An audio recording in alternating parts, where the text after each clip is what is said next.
이 시간에는 금요팀장으로 섬기시는 정미자 집사님께서 말씀을 봉독해 주시겠습니다. 오늘 우리에게 주시는 하나님의 말씀은 마가복음 10장 46절에서 52절의 말씀입니다. 신약성경 72면입니다.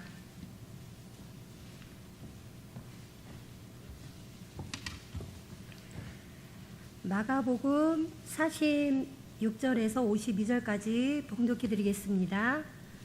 그들이 여리고에 이르렀더니 예수께서 제자들과 허다한 무리와 함께 여리고에서 나가실 때에 디메오의 아들인 맹인 거지 베디메오가 길가에 앉았다가 나사렛 예수시란 말을 듣고 소리질러 이르되 다윗의 자손 예수여 나를 불쌍히 여기소서 하거늘 많은 사람이 꾸짖어 잠잠하라 하되 그가 더욱 크게 소리질러 이르되 다윗의 자손이여 나를 불쌍히 여기소서 하는지라. 예수께서 머물러 서서 그를 부르라 하시니 그들이 그 맹인을 부르며 이르되 안심하고 일어나라 그가 너를 부르신다 하매 맹인이 겉옷을 내버리고 뛰어 일어나 예수께 나아오거늘 예수께서 말씀하여 이르시되 내게 무엇을 하여 주기를 원하느냐. 맹인이 이르되 선생님이여 보기를 원하나이다. 예수께서 이르시되 가라 내 믿음이 너를 구원하였느니라 하시니 그가 곧 보게 되어 예수를 길에서 따르니라. 아멘. 이 시간에는 담임 목사님 나오셔서 강사 목사님 소개해 주시고 이어서 박혜정 목사님 나오셔서 다시 없을 기회라는 제목으로 말씀을 전해 주실 때 큰 은혜 받으시기 바랍니다. 할렐루야. 우리 중보기도 사역팀이 우리 교우들의 모든 기도의 제목들을 놓고 같이 중보하고 있습니다. 여러분 참들 시간별로 나눠서 기도하고 있는 부분이 참 고맙습니다. 우리 다시 한번 박수로 격려합시다. 예, 고맙습니다.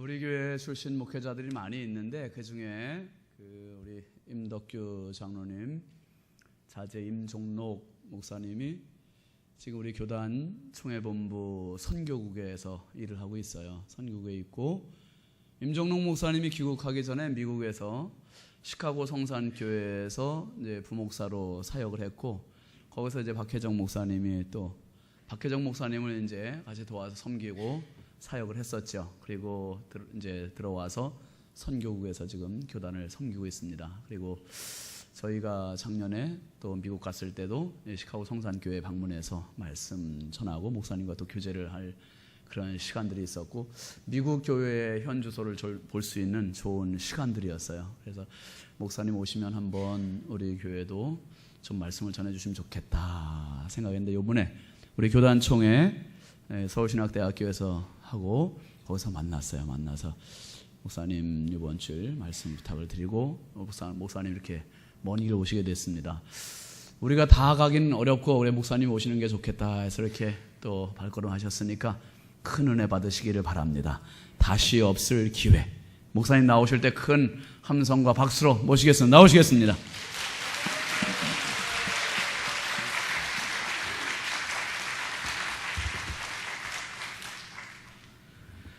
환영해 주셔서 감사합니다. 한번 꼭 오고 싶었습니다. 서울신대 수석 입학에 임종록 목사를 배출한 교회이지 않습니까?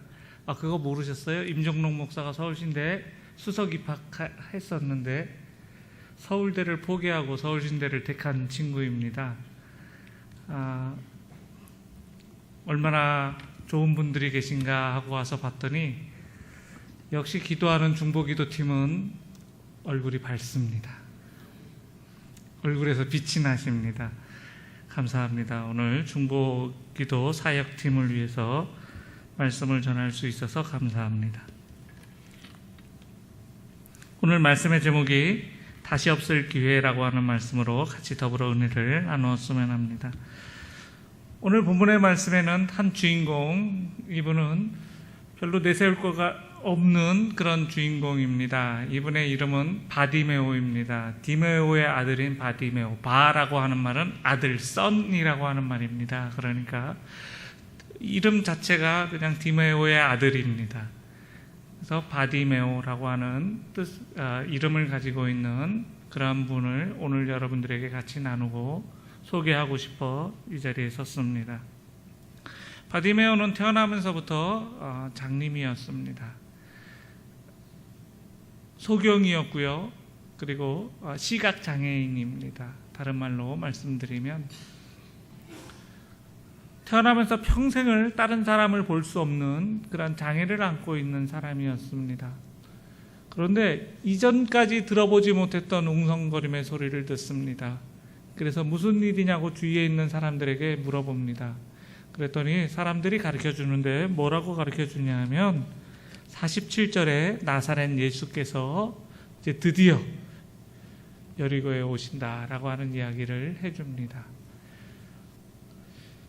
바디메오에게 배워야 될 첫 번째는 무엇이냐면 예수님을 제대로 알았습니다.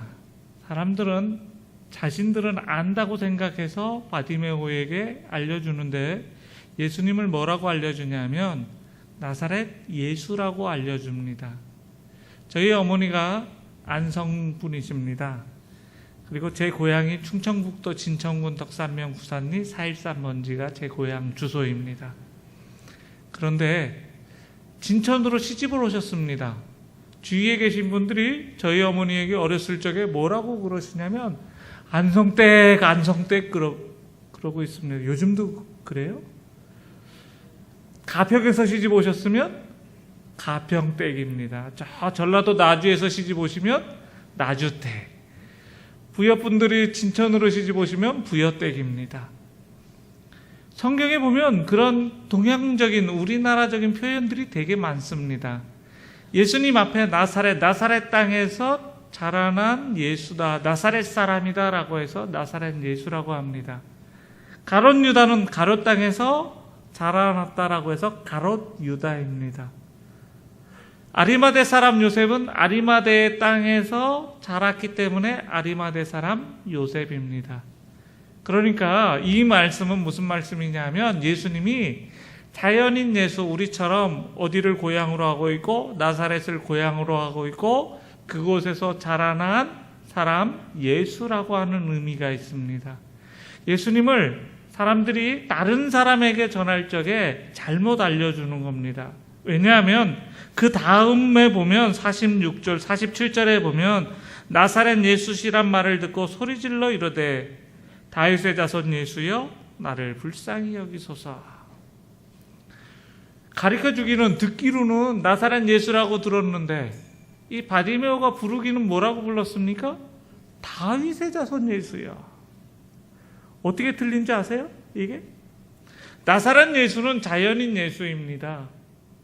그런데 다윗의 자손 예수라고 하는 말은요, 구약서부터 다윗의 자손을 통해서 오실 메시아, 우리를 구원해 주기 위해서 이 땅에 오실 예수를 예언해 놓고 있습니다. 바디메오는 누구를 기다리고 있었냐 하면 메시아, 우리를 구원해 주실 그 예수를 기다리고 있었습니다. 그래서 잘못 알려준 사람들, 나사렛 예수라고 알려준 사람들에게 들으라는 듯이, 보란 듯이 뭐라고 외치냐면 다윗의 자손 예수여 나를 불쌍히 여겨주십시오. 그렇게 큰 소리로 외치는 겁니다. 사랑하는 성도 여러분, 교회를 얼마나 다녔느냐가 중요한 것이 아닙니다. 예수님을 얼마나 알고 있느냐가 중요합니다. 어떤 사람들은 예수를요, 나사렛 예수로 알고 있는 분들이 계십니다. 예수 믿으면 부자 될 수 있다. 예수 믿으면 왠지 사업이 잘 될 것 같고 우리 집 장사가 잘 될 것 같고 예수 믿으면 우리 아들이 잘 될 것 같고 뭐 이런 류의 예수 그리스도를, 그렇게 예수 그리스도를 믿으려고 하는 것 잘못된 건 아니지만 그래도 제대로 믿는 것도 아닙니다. 그리고 예수님을 정확하게 알고 있는 것도 아닙니다. 예수님을 믿고 예수님을 알고 난 이후에 축복은 충분히 가능한 얘기입니다. 하지만 예수 그리스도를 모르고 먼저 그렇게 알고 있으면 안 됩니다. 예수님은요, 나를 구원해 주기 위해서 이 땅에 오신 분, 다윗의 자손 구세주로 이 땅을 구원하기 위해서 이 땅에 오신 분이 바로 우리 예수님이십니다. 눈 멀쩡하고 정상적이고 예수 그리스도를 그렇게 쫓아다니고 눈 뜨고 예수 그리스도의 기적을 체험했던 그 많은 사람들이 소경 거지 바디메오가 이 웅성거림이 무엇입니까? 라고 했을 적에 자기들이 알고 있는, 제대로 알고 있다고 생각해서 그래 넌 모르는구나, 한 번도 넌 본 적도 없지, 나사렛 예수시다, 이렇게 알려주는 겁니다. 얼마나 잘못된 표현입니까? 하지만 바디메오는요, 예수님을 기다리고 있었던 사람이고 메시아를 마음속으로 기다리고 있었던 사람입니다. 다윗의 자손을 통해서 오실, 이 땅을 구원해 주실 그 예수 그리스도를 알고 있었기 때문에 담대하게 큰 소리로 외치는 겁니다.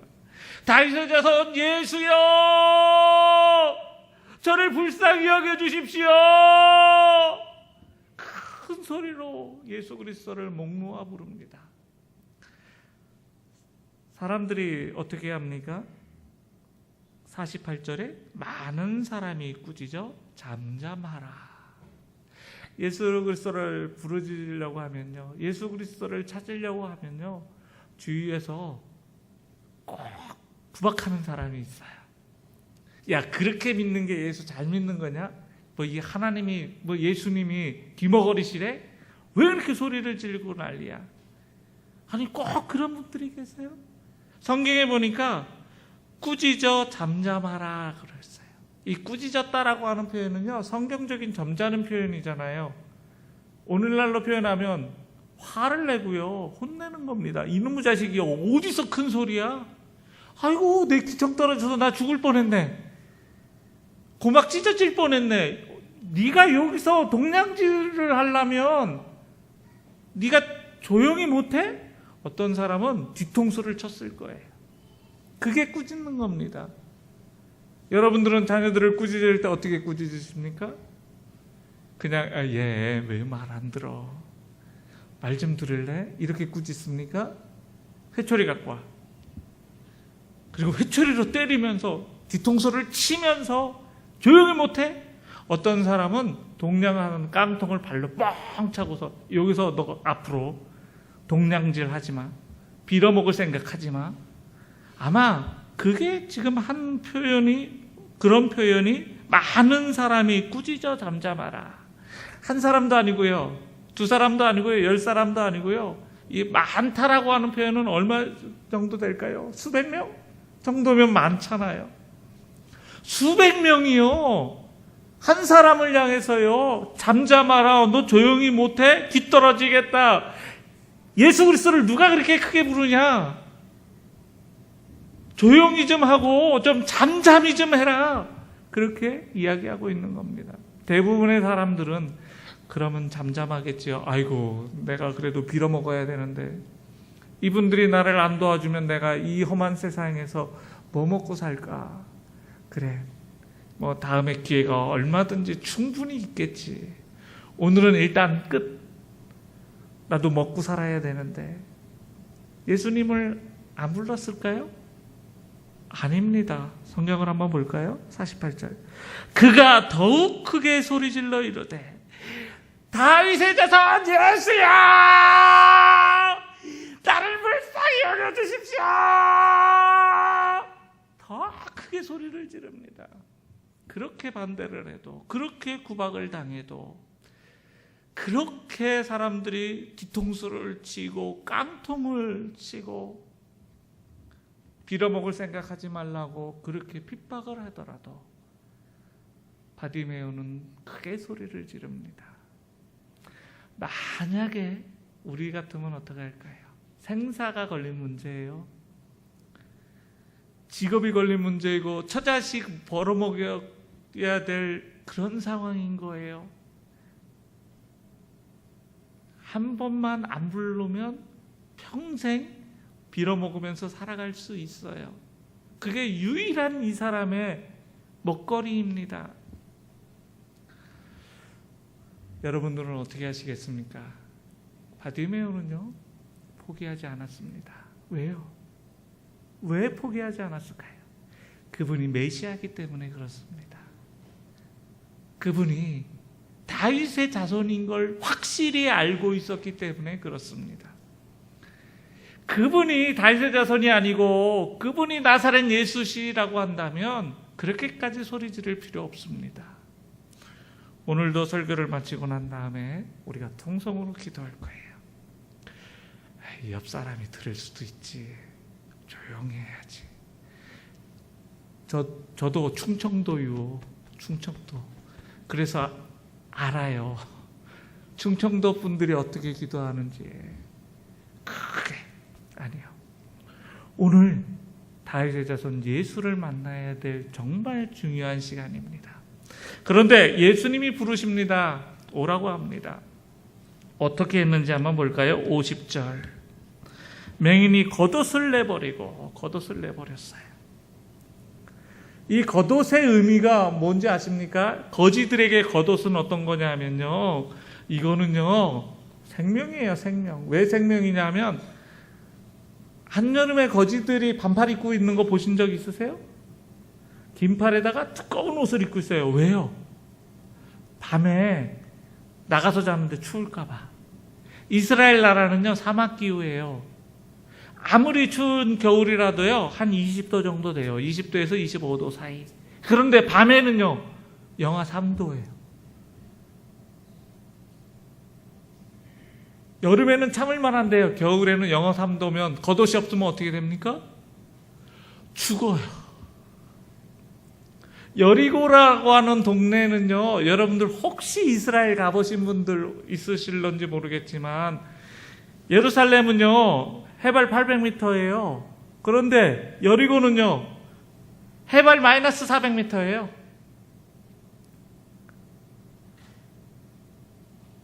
여리고랑 예루살렘이랑 1200m 차이가 나요. 마이너스 400m의 밤을 여러분들 혹시 지내보신 적 있으십니까? 분지도 그런 분지가 없는데요. 낮에는요, 복사열 때문에 무지 더워요. 밤에는요, 춥기 시작하는데 얼마나 추운지 몰라요. 얼어 죽어요. 동사예요. 겉옷은 무엇입니까? 목숨이에요. 그런데 그 겉옷을 내어 던졌어요. 자기가 목숨처럼 생각하고 있는 것을 내려놓아야 됩니다. 사랑하는 성도 여러분, 우리 중보기도 사역팀 가장 소중하게 생각하는 게 뭡니까? 백. 남편이 안 사준다는 그 백. 그거 내려놓으셔야 됩니다. 다이아 반지, 그거 예수님보다 더 좋다고 생각하면 그것도 내려놓으셔야 됩니다. 자식이 예수님보다 더 소중할 수 있어요. 그것도 내려놓으셔야 됩니다. 그렇게 부르짖으려면, 그렇게 예수 그리스도께 기도하시려면, 그렇게 예수님을 만나시려고 한다면 우리가 기본적으로 예수님께 나아갈 적에 기본적인 소양이 있는데 내가 가진 욕심 내려놓으셔야 됩니다. 책상 밑에 숨겨놓은 저는 잘 모르겠지만 여러분들은 아시잖아요. 비밀 주머니, 그것도 내려놓으셔야 됩니다. 떡이 소중하다고 생각하면 그 떡도 내려놓으셔야 됩니다. 그게 우리들의 겉옷을 내어놓는 겁니다. 그리고 나서 어떻게 합니까? 뛰어 일어나. 겉옷을 내버리고 아예 버렸습니다. 그리고 뛰어 일어났습니다.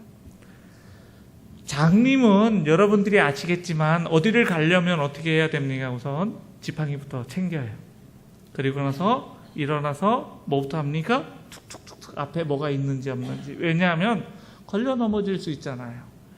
수많은 무리가 지금 예수님 앞에 예수님을 따라서 오는 겁니다. 수많은 무리라고 했으니까 그냥 성경을 비유하자고 한다면 남자만 5,000명, 여자와 어린아이 포함해서 한 2만 명, 그게 수많은 무리 정도, 2만 명 정도가 수많은 무리입니다.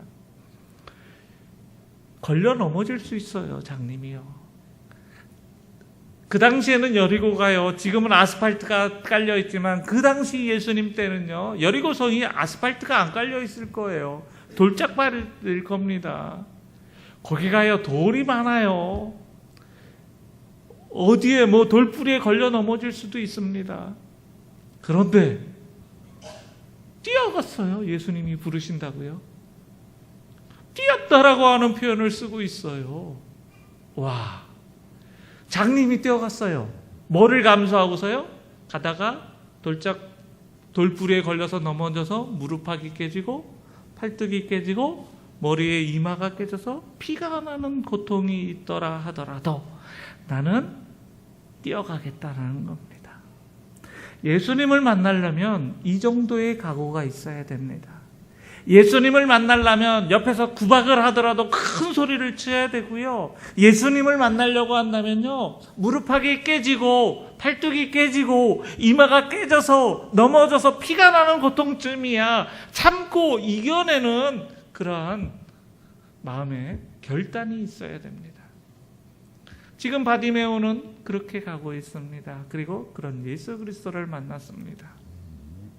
예수님께서 물어보십니다. 내게 무엇을 하여 주기를 원하느냐? 맹인이 이르되 선생님이여 보기를 원하나이다. 가라, 내 믿음이 너를 구원하였느니라. 그가 곧 보게 되어 예수 그리스도를, 예수님을 길에서 따르니라. 거지가요, 신분상승에 있는데 예수님의 제자가 됐습니다. 갑자기 거지였던 사람이요, 갑자기 예수님의 제자가 되었습니다. 예수 믿으면 이런 수지가 있습니다. 그런데 오늘 말씀의 제목이 뭐라고요? 다시 없을 기회. 제가 뭐 언제 부여중앙교회 와서 다시 설교하겠어요? 이 기회가 저에게는 다시 없을 기회입니다. 그런데 저뿐만이 아니고요, 바디메오가 다시 없을 기회입니다. 예수님의 공생의 기간 동안 사복음서에서요, 예수님이 여리고를 몇 번 방문하셨을까요? 2번이요? 3번이요? 아니요.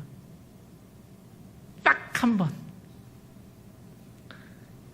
여리고성 들어갈 적에 바디메오를 만나서 눈을 고쳐주시고요, 여리고성 안에서는 삭개오를 만나셨어요.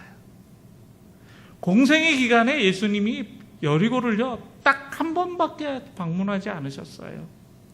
기회가 많을 것 같았다고요? 그렇죠.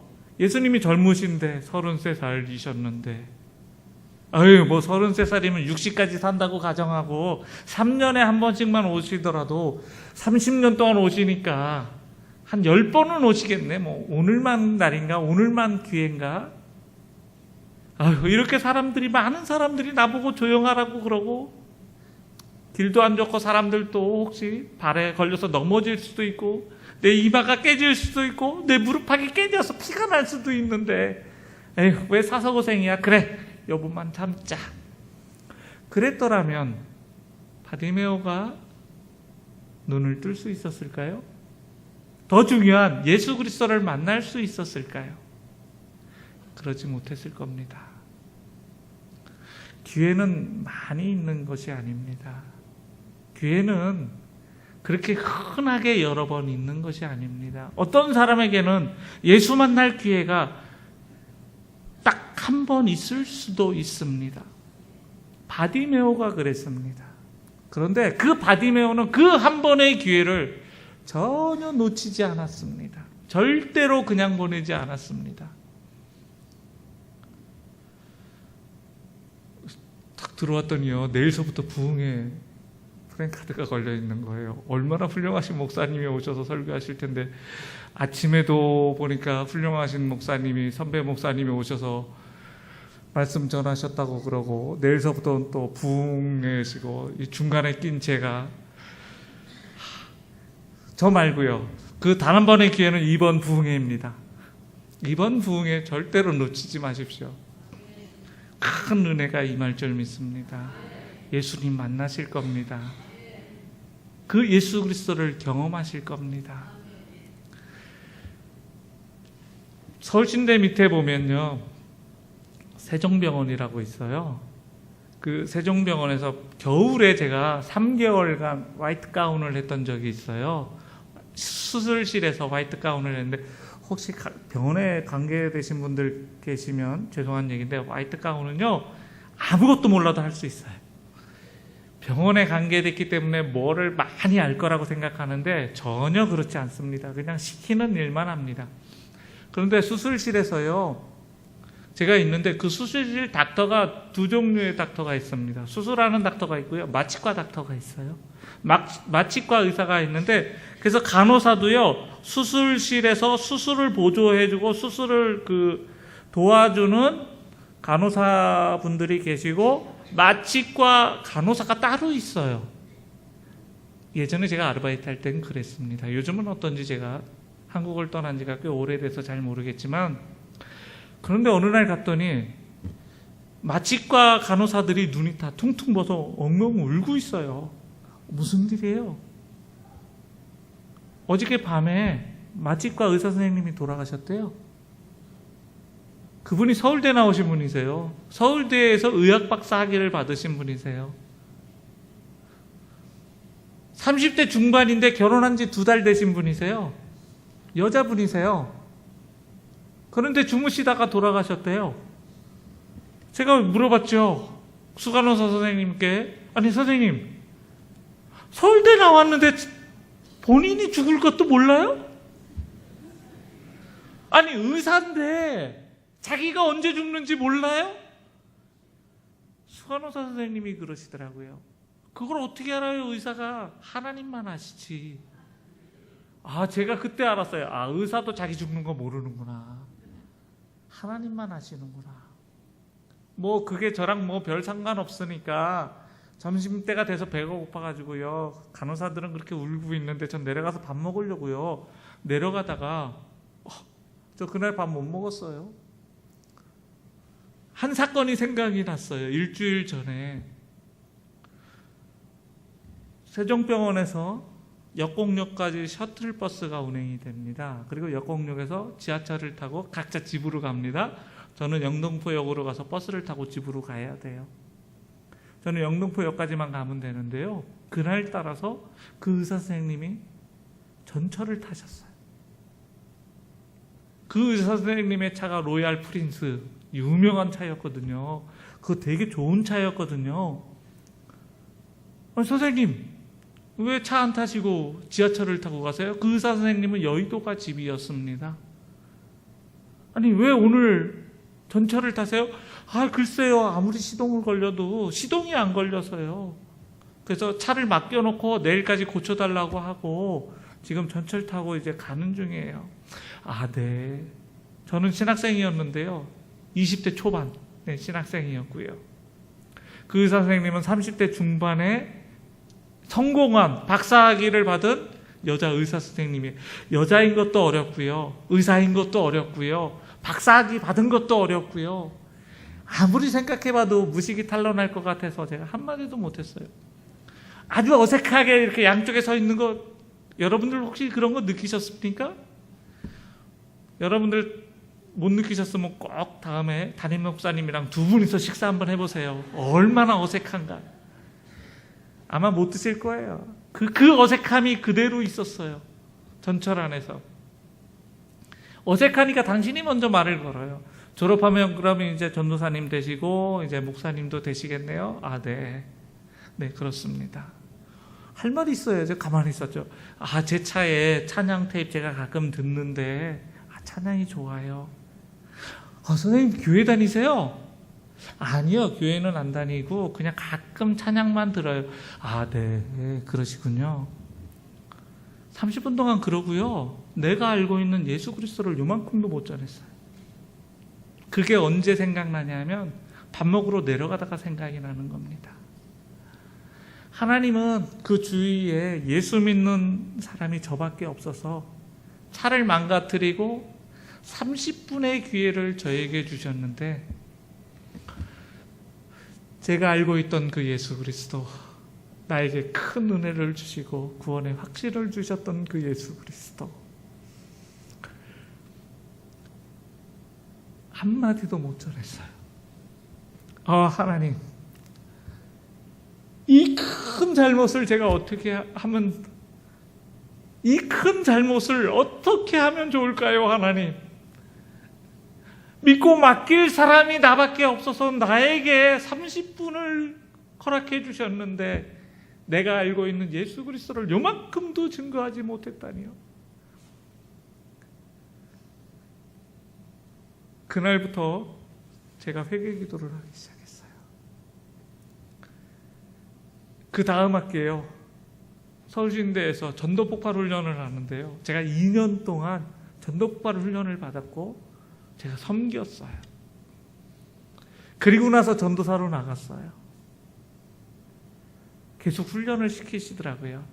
기회가 많지 않아요. 의사 선생님도 모르더라고요. 전도사로 처음 나간 교회가 성북교회라는 데인데요. 이강현이라고 하는 아주 흉악한 놈을 만났어요. 고3인데요. 고등부 남학생들을 술, 담배를 다 가르쳐놨어요. 이건 교회가 아니라 무슨 사교 집단이에요. 아이들이요. 술, 담배를 해요. 그 조그만 아이들이요. 고등부 남자아이들이요. 2달 동안 제가 3월 달에 들어갔는데 2달 동안 살펴보니까 이 이강현이라고 하는 놈이 이게 아주 못된 놈이에요. 얼마나 못됐는지 화가 나가지고요. 제가 군대 3월 달에 제대하고요. 3월 달에 처음으로 그 교회 전도사로 교육전사로 가서 5월 달에 강현이를 불렀어요. 사태를 파악하고 난 다음에 산속에 데리고 가서 군인 정신이 있었을 때예요. 지금 같으면 큰일 나요. 89년도에는 그래도 됐을 때예요. 거진 30년 가까이 됐을 때니까요. 산속에 데려가 가지고요. 큰 두들겨 팼어요. 그리고 교회 나오지 말라고 그랬어요. 너 때문에 아이들이 변하는 걸 내가 원치 않는다. 너 같은 놈은 교회 안 나와도 되니까 나오지 마라. 그리고 나서 제가 안 쫓겨난 전도사예요. 담임 목사님께. 그리고 나서 학교를 갔더니 한 영혼을 실족해 한 거잖아요. 두들겨 팰 때까지도 몰랐고요. 교회 나오지 말라고 그럴 때도 몰랐어요. 하필이면 큐티가 그거예요. 한 영혼을 실족해 한 사람이 어떻게 되는지에 대한 성경 구절을 제가 읽었잖아요. 너무 충격을 받은 거예요. 그날부터 월요일부터 제가 금식을 시작해서요. 나를 위해서 금식을 한 게 아니라 그 이강현이라고 하는 그 못된 놈을 위해서 제가 일주일 동안 금식 기도를 했어요. 그런데 그 주에 안 나왔어요. 금식을 했는데 그 다음 주가 스승의 날 주간인데요. 예배 다 끝나고 어슬렁어슬렁 기어들어오는데 뒷짐지고 오는 거예요. 아무리 봐도 사태가 심각해. 이 친구가요, 학교에서 싸움으로 일진이에요. 합기도 3단이에요. 싸울 때 날아다녀. 벽을 타고 날아다니는 친구예요. 때릴 때는 어떻게 때렸는데 군인 정신으로 때렸는데요. 이 아이가 들어오니까 겁나요. 제가 그래도 순진한 전도사인데 옛날에는 요 아래 깡대상이 있었잖아요. 어느 교회나 아래 깡대상에 마이크 대가요. 밑에는 쇠로 돼 있어요. 둥그런 쇠. 이렇게 딱 되는데 마이크를 이렇게 내려놓고 이렇게 집으면 나를 방어하기에 너무 좋은 무기가 돼요. 뒷짐을 지고 걸어 들어오는데 뒤에 저게 칼을 들었나 몽둥이를 들었나 뭘 하나 들고 있는 것 같긴 한데 두 손을 이렇게 하고 들어오니까 저를 방어하기 위해서 그래도 강대상이 좀 높잖아요. 아래 강대상이라도 내려가가지고 그래도 좀 높은 데서 이거 내려칠 수도 있고 칼을 휘두르면 그걸로 손목을 칠 수도 있으니까 군인 정신으로 어떻게 하면 방어를 해봐야 되겠다 생각을 하고 있었는데요. 이 아이가 여기까지 오더니 여기서 무릎을 탁 꿇는 거예요. 뒤에서 이렇게 빼내는데 보니까 저는 이제까지 스승의 날이라고 한 번도 못 받아봤던 카네이션에다가 안개꽃을 잔뜩 넣어가지고요. 전사님, 이제까지 저를 잘못됐다고 혼내시는 분이 단 한 번도 안 계셨는데 너무 감사하다고, 앞으로 술도 끊고 담배도 끊고 아이들도 다 못하게 만들겠다고요. 이 아이가 무릎을 꿇고 용서를 구하는데요. 얼마나 감동이 됩니까? 그 아이를 껴안고 엉엉 울었어요. 하나님 감사합니다.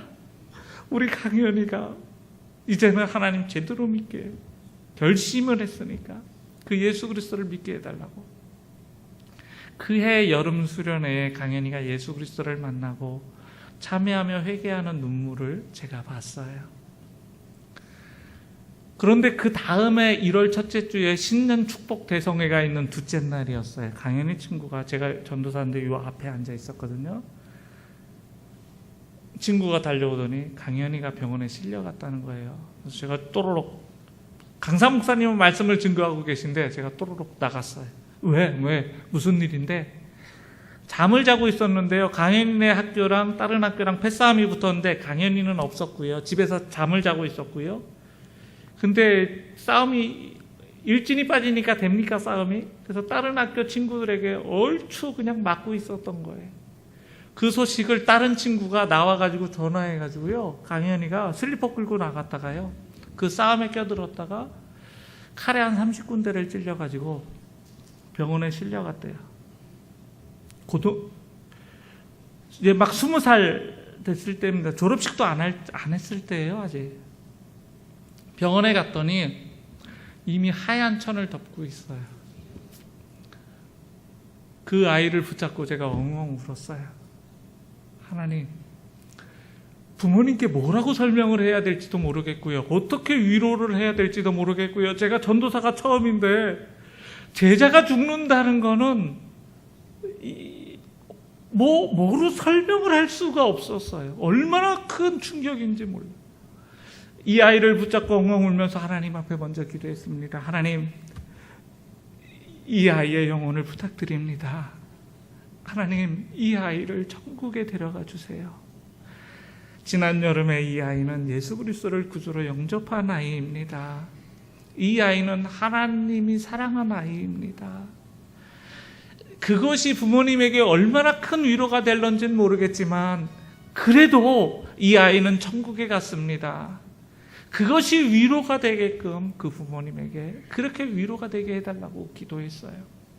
머지않아 안 믿던 어머님, 아버님이 예수 그리스도를 안 믿었어요. 형은 해병대 군대가 있었습니다. 형도 오고요. 부모님들도 오셨어요. 그 어머님, 아버님에게 어린 전도사가 이제 처음인 전도사가 군대 막 제대한 전도사가 뭘 알겠습니까? 뭐라고 기억은 나진 않지만 울면서 이렇게 얘기했던 것 같아요. 강현이는 천국에 가 있습니다. 강현이를 만나시려면 예수 그리스도 믿으셔야 됩니다. 그래야지 일찍 죽은 천국에 먼저 간 강현이와 나중에라도 만나실 수 있습니다. 이런 류의 말도 안 되고 위로도 안 되고 그렇지만 엉엉 울면서 어린 전도사가요. 그렇게 강현이가 믿었던 예수 그리스도 그리고 제가 알고 있는 예수 그리스도를 증거했어요. 기회는 많지 않습니다. 어떤 아이들은요 20살에 하나님이 데려가시기도 하고요. 어떤 분은 박사학위를 받고 서울대에서 의사가 된 분도 데려가시기도 하더라고요. 우리가 얼마나 잘났는지는 모르지만 우리에게도 그렇게 기회가 많지 않습니다. 어쩌면 오늘 이 밤이 예수 그리스도를 만날 유일한 다시 없을 기회일 수 있습니다. 바디메오가 만났던 그 예수 그리스도 오늘 여러분들에게 소개할까 합니다. 여러분들도 그 예수 그리스도를 오늘 경험하시고 만나시기 바랍니다. 여러분들의 문제가 해결되시기를 바랍니다. 여러분들의 소망하는 것들을 이루시기를 바랍니다. 주여 삼창으로 크게 기도하시겠습니다. 주여, 주여, 주여. 하나님 아버지 은혜와 사랑을 감사를 드립니다. 하나님 아버지여, 다윗의 자손 예수여, 나를 불쌍히 여겨주십시오. 다윗의 자손 예수여, 나를 불쌍히 여겨주십시오. 하나님 아버지, 우리 사랑하는 성도님들, 내가 믿었던 그 예수 그리스도, 내가 알고 있는 그 예수 그리스도, 영원한 생명을 주시고 영원한 구원의 반석으로 인도해 주시는 그 예수 그리스도,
감사합니다.